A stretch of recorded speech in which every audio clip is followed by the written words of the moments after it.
தென்கிழக்கு அரபிக்கடல் பகுதியில் நிலவும் வளிமண்டல மேலடுக்கு சுழற்சி குமரிக்கடல் பகுதி வரை நீடிப்பதன் காரணமாக அடுத்த 24 மணி நேரத்தில் திருவள்ளூர் மாவட்டத்தில் ஓரிரு இடங்களில் இடி மின்னலுடன் கூடிய கனமழையும், சென்னை, காஞ்சிபுரம் மற்றும் தென் மாவட்டங்களில் அநேக இடங்களில் மிதமான மழையும், ஏனைய மாவட்டங்கள் மற்றும் புதுவை காரைக்கால் பகுதிகளில் அநேக இடங்களில் லேசானது முதல் மிதமான மழை பெய்யக்கூடும். நாளை கடலோர மாவட்டங்கள் மற்றும் புதுவை காரைக்கால் பகுதிகளில் ஒரு சில இடங்களில் லேசானது முதல் மிதமான மழையும், உள் மாவட்டங்களில் ஒரு சில இடங்களில் லேசான மழையும் பெய்யக்கூடும். சென்னையை பொறுத்தவரை அடுத்த 48 மணி நேரத்திற்கு நகரின் ஒரு சில இடங்களில் லேசானது முதல் மிதமான மழை பெய்யக்கூடும். அதிகபட்ச வெப்பநிலை 30, குறைந்தபட்சம் 25 டிகிரி செல்சியஸ் ஒட்டி இருக்கும். கடந்த 24 மணி நேரத்தில் 15 இடங்களில் கனமழை பதிவாகியுள்ளது. அதிகபட்சமாக தேனி மாவட்டம் வீரபாண்டியில் 12 சென்டிமீட்டர் மழை பதிவாகியுள்ளது.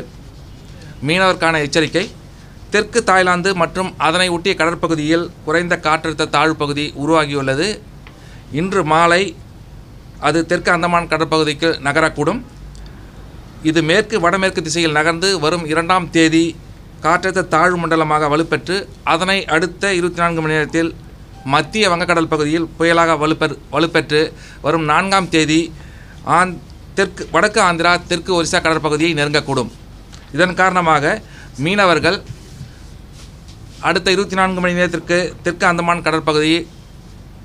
கடற்பகுதிக்கும், நாளை அந்தமான் கடற்பகுதி, தென்கிழக்கு வங்கக்கடல் பகுதிகளுக்கும் செல்ல வேண்டாம் என்று அறிவுறுத்தப்படுகிறார்கள். சார், ஏற்கனவே கொஞ்சம் மழையை கிளியர் பண்ண முடியாமல் அரசு இப்போ இருக்கிற புயலில் எவ்வளோ மழை பெய்யும், ஏதாவது அப்டேட் இருக்கா?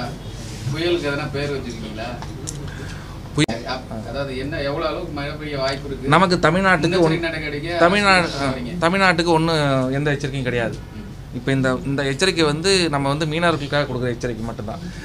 தமிழ்நாட்டுக்கு இப்போ நமக்கு இன்றைக்கும் கொஞ்சம் மழை இருக்கும், நாளைக்கு இன்னும் குறையுது. அதுக்கடுத்து 2-3 நாட்களுக்கு மழை சுத்தமாக குறைஞ்சி போகுது.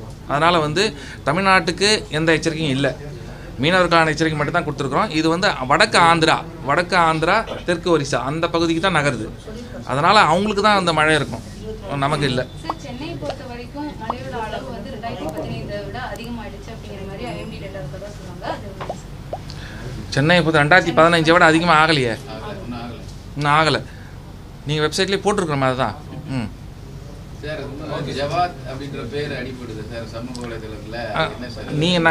நாம் ஐஎம்டி வெப்சைட்லேயே அந்த லிஸ்ட்டே போட்டு வச்சுருக்கிறோம், என்னென்ன சைக்ளோனுக்கு எந்தெந்த பேருன்னு சொல்லிட்டு. நீங்கள் அது இருக்குது.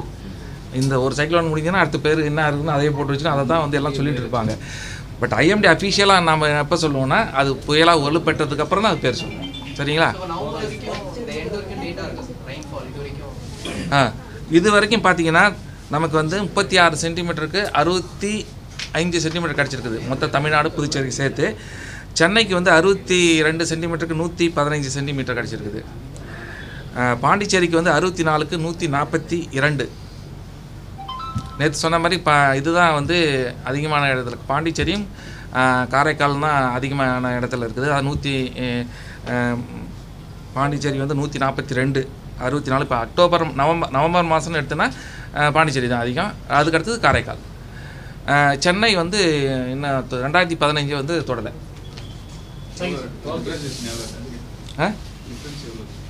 புரியல. நன்றி சார். சரி, என்ன வேணும் சொல்லுங்க. இன்ஃபரன்ஸ் ஏதோ கேட்டீங்க. எவ்வளோ வேரியேஷன் இருக்கு டிஃபரன்ஸ்?